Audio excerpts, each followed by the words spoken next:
ভাই আমি আগেও বলেছি এখনও বলতেছি, যারা কন্টেন্ট মনিটাইজেশন সেট আপ পেয়েছেন তারা আগেই সেট আপ করবেন না। আগে আপনার সমস্ত কন্টেন্টগুলো চেক দিবেন, যেগুলো সমস্যা মনে হয় সেগুলো ডিলিট করবেন, তারপর আপনি কন্টেন্ট মনিটাইজেশন সেট আপ করবেন। এবং কন্টেন্ট মনিটাইজেশন সেট আপ করার আগে যদি আপনার স্টার সেট আপ আসে তাহলে আগে স্টার সেট আপটা করবেন।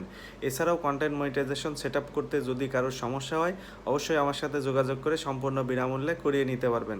আরেকটি কথা সবচাইতে গুরুত্বপূর্ণ, সেটা হচ্ছে যদি কন্টেন্ট চেক না করে কন্টেন্ট মনিটাইজেশন সেট আপ করেন, যদি এই সেট আপ করার পরে দেখবেন আপনার পেজে কন্টেন্ট সমস্যা থাকার কারণে মনিটাইজেশনটা আবার নিয়ে গেছে। মনিটাইজেশন একবার নিয়ে যাওয়ার পর আপনার 3 মাস, অনেকে বলবে 3 মাস পর অটো ঠিক হয়ে যাবে। আসলে 3 মাস পর অটো আদৌ ঠিক হয় না। যতক্ষণ না আপনি ওই আপনার সমস্যাকৃত কন্টেন্টটি ডিলিট না করছেন ততক্ষণ সমস্যাটা সমাধান হবে না।